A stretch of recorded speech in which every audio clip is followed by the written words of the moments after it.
Hello, right, let's talk about putting different notes over chords. Very simple concept, I hope. So in this case, we're going to go through major chords and all 12 notes of the chromatic scale above said major chord, just to see what effect it has, what works, what doesn't work, and there'll be some other things that come out of this that I hope will be interesting. Um, it's certainly been interesting thinking through this. So I hope you'll stay with me and see where we end up with this.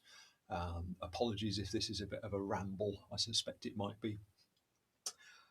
Okay, so if I take a major chord and then play the root on top as a melody note, then obviously it's going to fit at least to some degree because it's the same as the root, so there's no clash there. And because of that, it can feel kind of restful, might even sound quite boring. If you only ever play roots over a series of chord changes, it's going to feel, quite basic, I suppose. Doesn't mean you can't use it. My point that I want to get across with this is you can use any of the 12 notes over any chord to a greater or lesser extent. That's the thing. So some of these are going to work better than others, and context will dictate a lot of what works and what doesn't. So we'll come across different things as we get through this.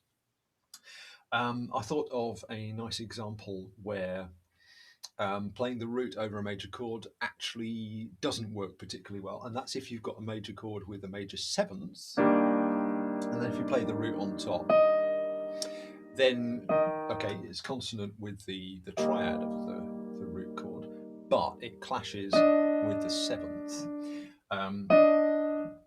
So you might want to avoid it in that case. So a great example for this is the start of On Green Dolphin Street, which most chord charts have as a major seventh. So most pianists will play something of that order, and then you've got a melody playing, and the very first note is quite a strong dissonance with the accompaniment. So might be better in that instance to change it from a major seventh to a major sixth, maybe a 6/9 chord, put the ninth on top. Another thing that can work in your favour is to fill the gap between the seventh and the root. So here I've got it an octave and a second away.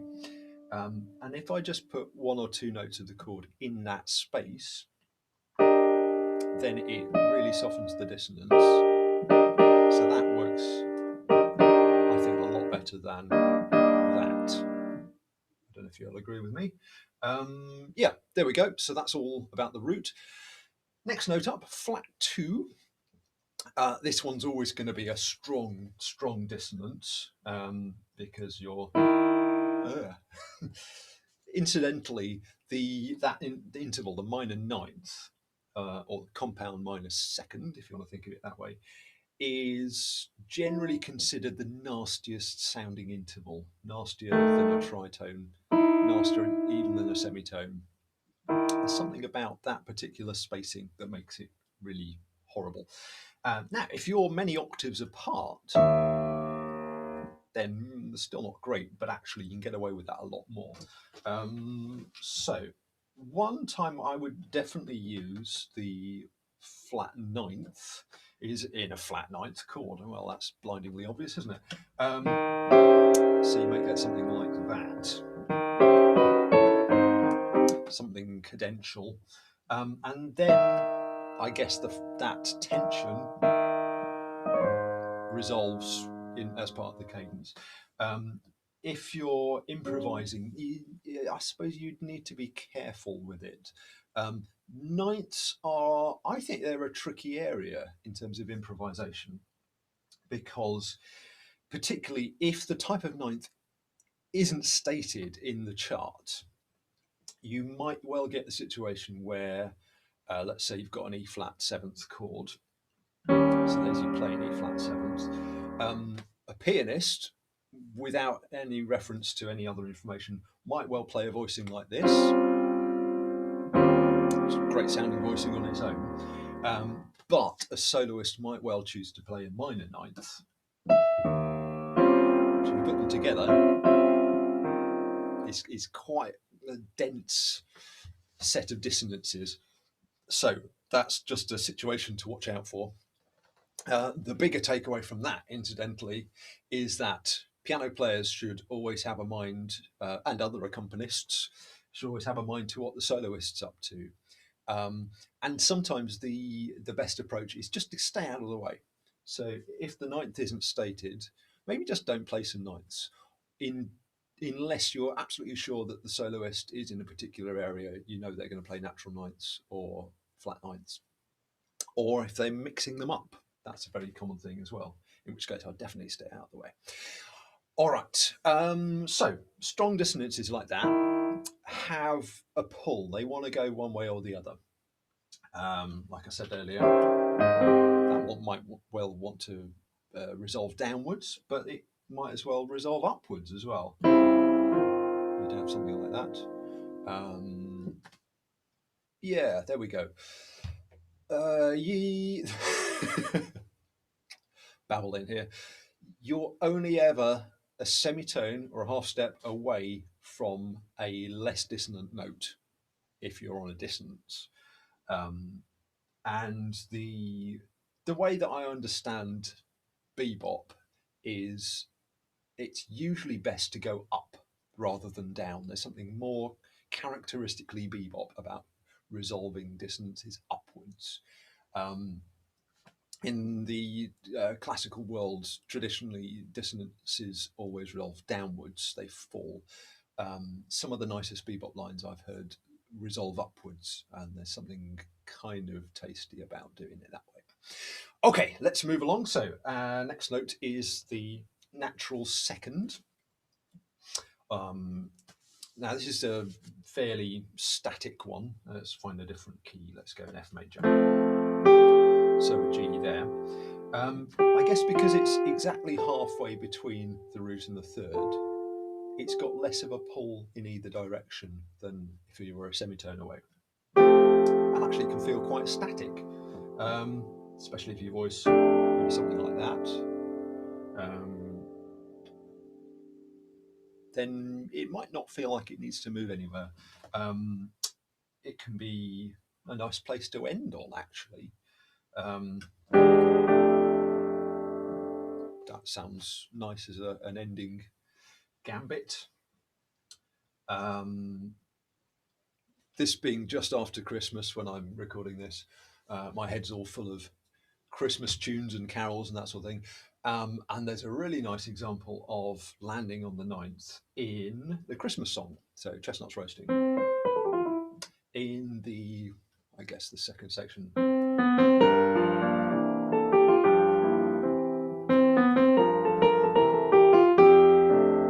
There. And that's just such a nice moment. And possibly because it's not the overall end of the tune, that we instinctively think, okay, it's relatively settled, but it still wants to go somewhere else. So that's a great way of using the second. Cool. Next note, flat third. Now, playing the minor third over a major chord might strike you as a bit of an odd thing to do. And I guess it sort of flies in the face of the rules. I want to say a few things about this. Firstly, playing a minor third over a major harmony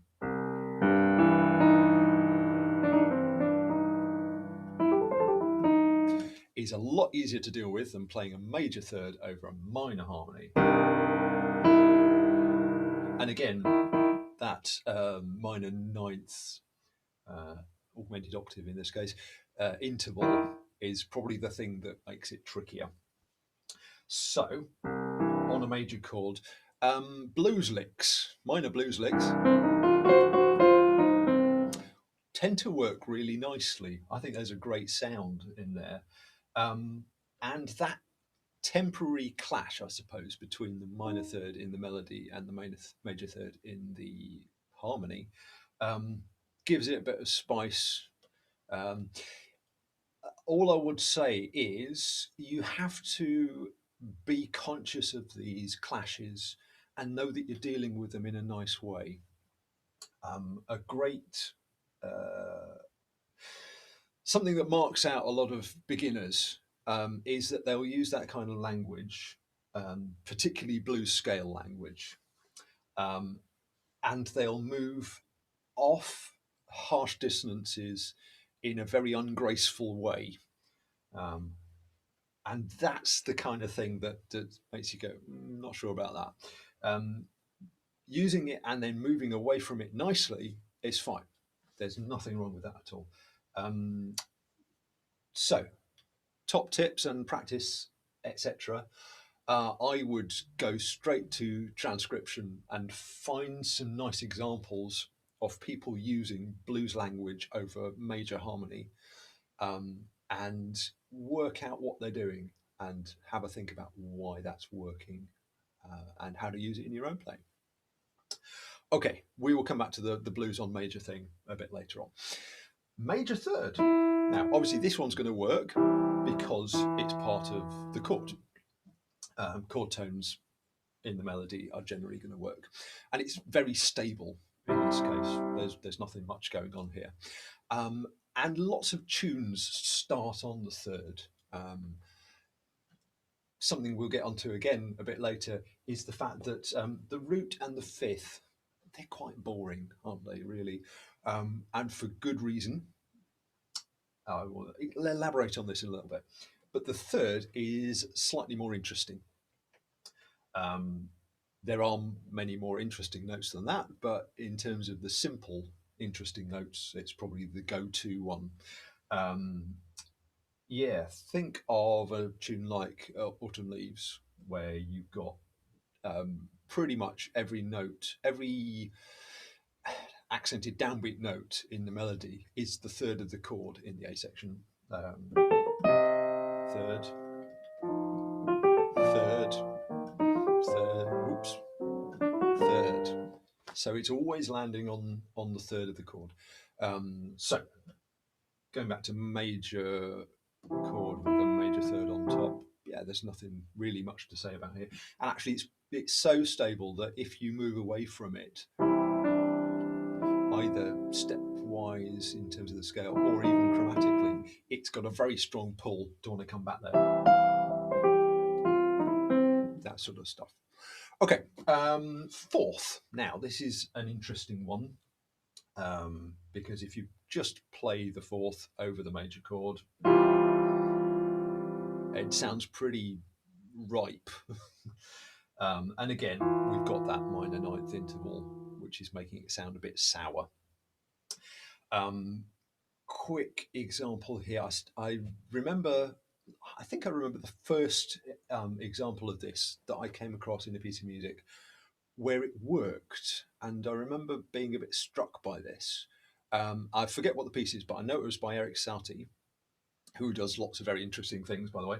And I seem to remember it was a piano duet, and you've got a major chord in the left, in the bass player, and a suspended chord, so 1, 4, 5 in the treble. So put together. And I remember thinking, that's weird because that shouldn't work. There's no way that should sound nice at all. Now, to compare the difference. So before, I just played the major chord and then fourth on the top. I don't think that sounds particularly nice. But you add the root and fifth in the right hand as well. And I think our brains, our ears are thinking, okay, we've got a major chord down here, we've got a sus chord over there. And to me, this feels like an argument, but with two strong personalities. And it's a bit of a stalemate, actually. It's like we've hit that point in the argument where nobody knows who's right and nobody knows who's going to back down. Sorry if that's taking things a bit far. Anyway, so that's a bit of a weird one. We have to be, I suppose, a little bit careful using the fourth over a major chord. Again, because of that strong pull the fourth down to the third. You can use it like that, absolutely.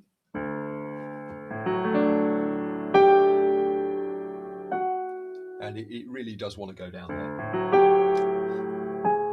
I suppose you could resolve upwards. I don't think that's as successful in this case. What you generally don't want to do is to leap away from it. So if I've got a D major chord here and I play a line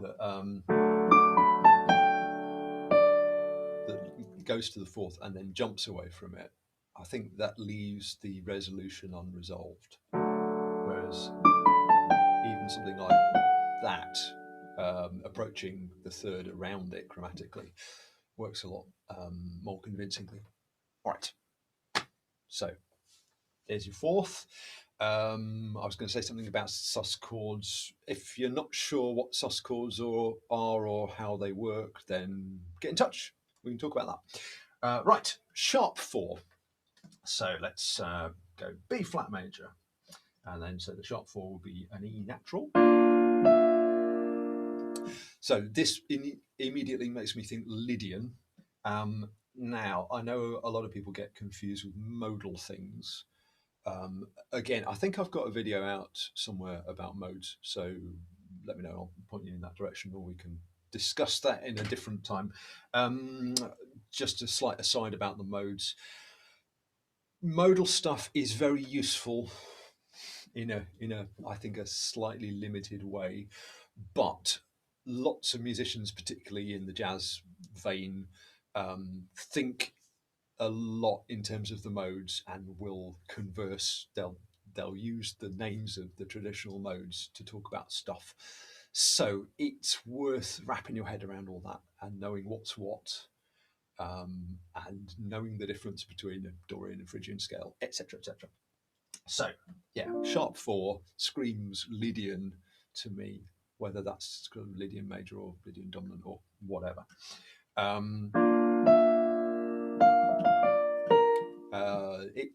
It's got that sort of heroic John Williams film theme thing about it. Also makes me think of the Simpsons theme. Yeah, find it all over the place. It's a tasty little note to use if you're improvising, and you can sometimes use it as a point of repose. But bear in mind it's got tension against the bass. It's also known as the tritone because it's 3 tones away from the root, and it splits the octave exactly in half, which leads to lots of interesting things in terms of jazz theory, just theory in general. And also because of that, you can also think of it as a flat 5. Calling it flat 5 makes me think of a blues scale.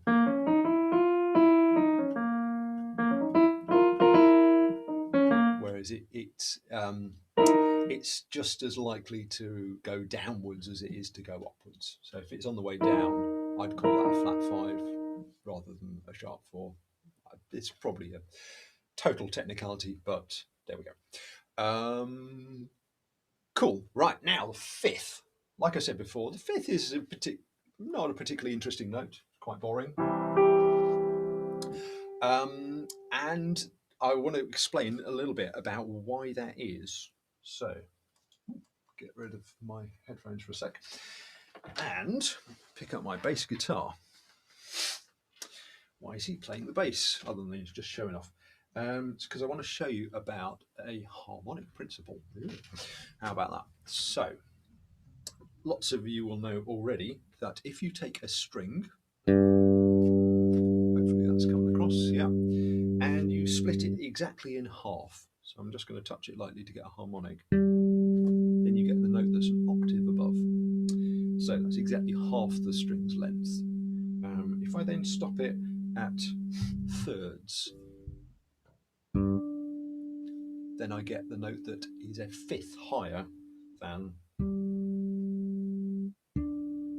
the octave that I just found. And can keep going up in simple fractions. So whole string, half, third, quarter, so I'm not very good at finding these. Told you I wasn't much of a bass player. 5th, 6th, 7th, and the 8th. Again, that's there'll be the double octave, won't it? And it's another octave. Anyway, you get the idea. So, my point at this juncture is that the 5th, as in 1, 2, 3, 4, 5, 5th note of the scale, is the first new pitch. So this is a G string. So there's a G, there's another G. The harmonic that's a third of the string length is the first new note. In this case, it's a D. And because of that fact, I mean, there's lots of interesting things about the 5th being the dominant of the chord and all that, and that comes from that harmonic principle. But it also means that the 5th is kind of coupled to the root. So what I mean by this is, same notes as I played on the bass. There's your open string. There's half the string's length, and there's a third of the string's length, and they kind of function as the same thing because they all come from the same note. If I just play the open string, you actually hear all of those pitches. They're all inherent in the root. If you listen really carefully on a piano, especially on an acoustic piano, if you play particularly a low note, then you can pick out lots of those higher harmonics. It's in there. And if you tune your ear, you can find that note. So this is a very long-winded way to say in classical harmony, classical counterpoint really. So the whole Palestrina, etc. school of writing independent melodies. One of the big no-nos is parallel fifths. So if you're the classic thing that people come across is harmonizing Bach chorales. If you're harmonizing a chorale melody, you don't have two parts a fifth apart that move in parallel. You just wouldn't do that. That would be a very unchorale thing to do, which doesn't mean it's a bad thing. There's a really important point here. Lots of people, I guess like me, who've been through a formal musical education, you get these rules drilled into you. And it's very easy to come out the other side and go, oh, right, parallel fifths bad, never use, which is an unfortunate consequence of that education. It's good to know why they're not used in that context. And that's because it destroys the independence of the parts. They sort of couple and they sort of become one voice temporarily, even though it's not the same note. Do you see what I mean? But in other contexts, they can be really nice. It can work incredibly well. Debussy does a great thing of using particularly things like dominant ninth chords moving in parallel. And I don't know for sure, but I suspect at the time his composition teachers and his peers heard him do things like that and were thinking that this is completely barbaric and against the common practice, which it probably was. But I'm not sure he was in it to make any friends, so that's fine. Yeah, so in terms of improvising, using the fifths of the chords, I suppose we have to know that it's closely coupled to the root. It's not particularly interesting. It's more interesting than the root. There are sometimes where it's not going to work with the bass note. In fact, we'll get onto it with the next semitone, which is the sharp 5. Now, I was thinking of an example for this. It's not really the best example ever, but I was thinking of Take the A Train. So, okay, now that note I've just arrived on there is the sharp 5 of the tonic key. So if I'm in C major, the melody then moves to a G sharp, so sharp 5. This is kind of the whole point of the piece, really, that interesting note. Now, unfortunately for my example here, the harmony changes at the same time, so it's not the sharp 5, it's the sharp 4, well, it's the sharp 11, really, of the chord that we just landed on. But because we just heard 5, and then it moves there, we sort of hear it. You can hear it as the sharp 5 of the tonic. And then it's moving immediately off onto note 6. It's a sneaky little tune now. I was thinking a lot about this earlier. So that tune basically just moves from the 5 upwards chromatically, and then back to the 5, and then snakes down to the 3rd. Does that kind of thing.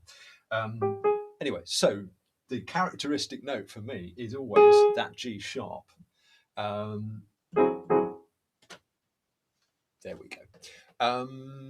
So another way of thinking of the sharp 5 is it's the major third of the chord based on the major third. So if I explain what I mean here, if you've got C major, take the third of the chord, which is E, and create a major chord on that. And then its third is the G sharp. So it's kind of the third of the third. If you do it again, incidentally, the third of E is the G sharp, take the third of that, and we're back to C. And you just spelt out an augmented triad. Hope that makes some sense. That kind of movement in thirds makes me think of composers like Eric Korngold. That I remember listening to a lot of his film music, where he moves between chords in third relations. There's a better jazz example, isn't there? Hopefully some of you are screaming at me already that, of course, this is Giant Steps. It's literally does the 3 key centers that are used in Giant Steps are a major third apart.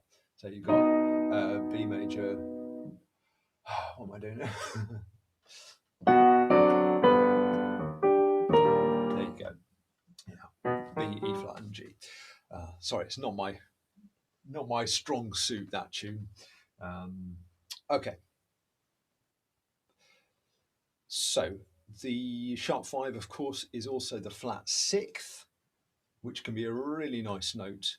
The example that sprang to mind actually was the tune Tenderly, which uses the flat 6 in the tune as a quite a sort of mournful pitch.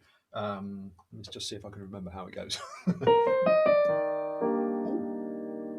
No, I was going to say something else there. I'll stop. There's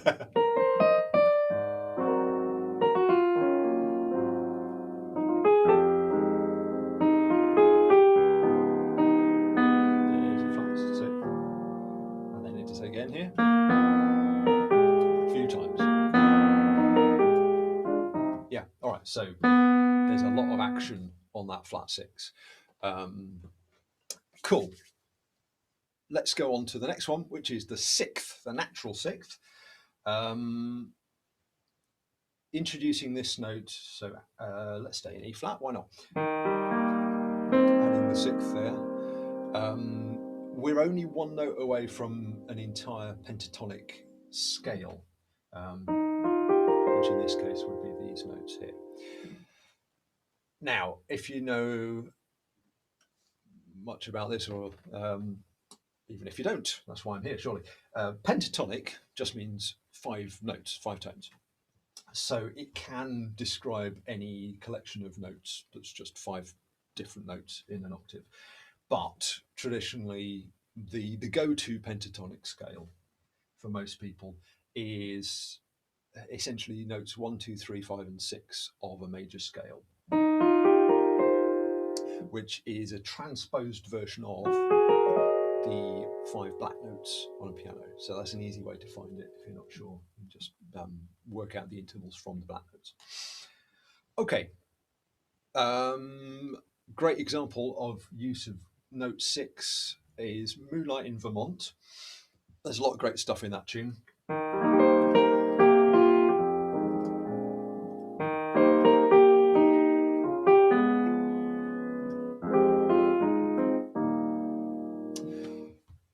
And it also occurred to me that that tune also does lots of movement between the natural sixth and the flat sixth.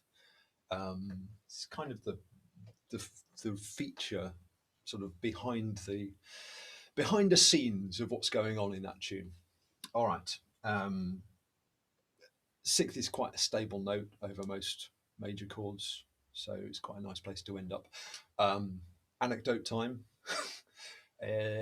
Many years ago, I was in a big band briefly, and I remember one of the sax players had this little opening figure that he liked to play at the start of his solos, which went from the sixth to the ninth. So if the chord was E flat, then he'd have played C to F.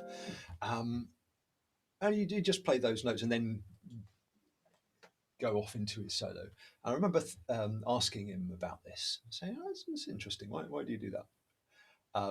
And yeah, he came up with some good rationale behind this, which was, number one, he'd not heard anyone else do this.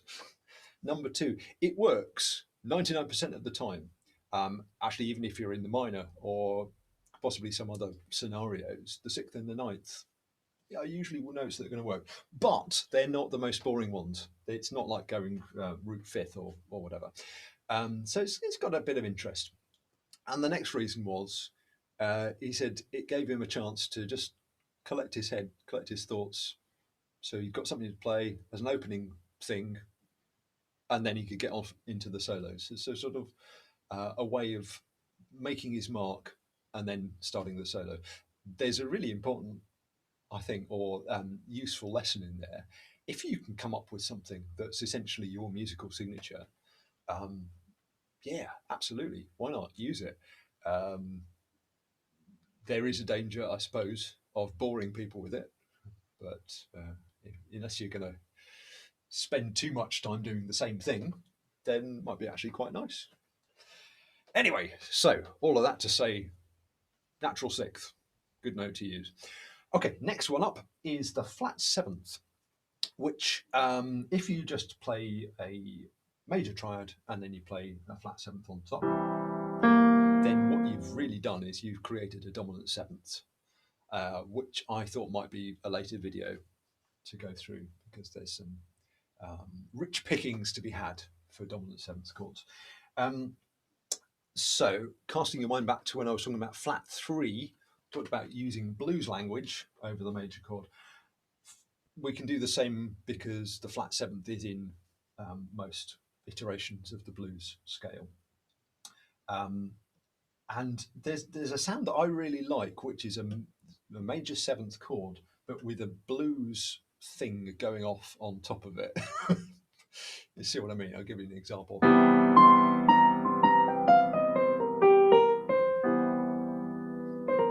mean, that was a terrible line, but I don't know. Do you get the idea there? There's something kind of nice about that in a way. I really like the sound, and yeah, it's full of quite harsh dissonances, but yeah, I think there's something sweet in there. You can, trust me, you can use it in a nicer way than that. It's kind of two different worlds colliding in a way, but yeah, it can work really nicely. Probably not if you lay it on with a trowel. This is almost certainly something for dipping into tastefully in small doses. Right, now the other thing about the flat seventh is, of course, it's also a sharp six. So if we're in C major, if I treat that note as an A sharp rather than a B flat, then in classical terms you've got an augmented sixth chord. Now I'm not going to get into the different varieties of augmented sixth, partly because I think it's unnecessary. Cool, I'm going to get some classical theorists and barging my door down at that. But let's just say that the important thing is the outside interval, the augmented sixth itself. So in this case, C to A sharp. And traditionally, this wants to resolve outwards. So they both want to push out to a B. So C down to B, A sharp up to B. And normally this would lead you to a cadence leading towards some kind of E. That sort of thing. Yeah. Or it takes you down the Neapolitan road. If you don't know anything about that, I'm sure it doesn't make any sense. As I've said before, if you're interested in if you're interested in this stuff, even yeah, let me know. Talk to me, and I'll let you know what I know about all of this. Or there are almost certainly far better sources that you can go and find out about this stuff. Okay, was that? Yeah, I think that's all I had to say about the flat seventh. Final note: you'll be incredibly pleased to know that we're nearly there. Whew, it's a bit of a long one. Sorry about that. The major seventh, I suppose, the sharp seventh. That one there. This can function as a stable note, despite the fact it's a semitone away from the tonic. Yeah, I mean, how many times have you heard someone end a tune on those two chords? Probably quite a lot. One really nice thing to do, and this is probably more aimed at accompanists than melodists, but it's a good thing to know about, is if you have a chord with the melody note on the major seventh, you can substitute in a diminished harmony in the middle instead of the major harmony, which may or may not resolve back to the major. So I think most people's exposure to this is in Misty. I mean, it's probably in all the books as a major seventh there, which, I mean, there's nothing wrong with that. It's fine. It's a great sound. But, and then we might resolve it. We might not. It's quite nice to just hang on there. So that's a great thing to use. And again, because it's Christmas, I came across a really nice one of these in Have Yourself a Merry Little Christmas. Forgive me for just reminding myself where this happens. Oh yeah, so it's in the bridge. So if I'm in A flat major, I don't know why I'd be in A flat, but there we go. So in the bridge section, you got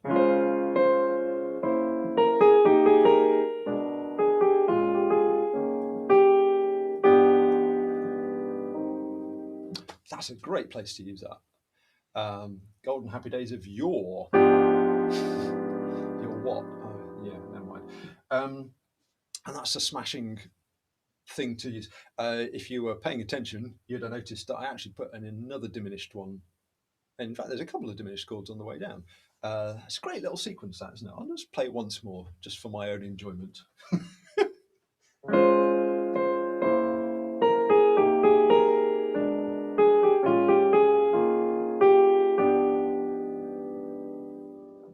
I'm going to leave it there because, yeah, why not? Right, and we've reached the end of all 12 chromatic notes. I'm sure there's plenty more to be said about most of that. And as these things happen, I'm sure I'll stop this video and remember 20 other things I meant to say, which may or may not pop up in a later edition. If this is going to be some kind of series, please God, no. If you have enjoyed wading your way through this, I would be very happy to know. So please get in touch, drop me a comment or send me an email or get in touch any other method. I don't know. I may well do one or two more of these types of videos, same kind of thing, each of the chromatic notes over different types of chords. Because I think there is a lot to be said for really delving in deep on each degree over each chord type. And yeah, if you've got any insights, again, I'd be really grateful to hear of them and generally to have some feedback. Don't give me feedback along the lines of why have you just wasted 45 minutes of my life? Because quite frankly, if you've stuck with me this long, it's your own fault. I won't, I won't take any responsibility for that. Anyway, I hope you have stuck with me and that you've enjoyed it. And hope to see you at the next one. All right, bye.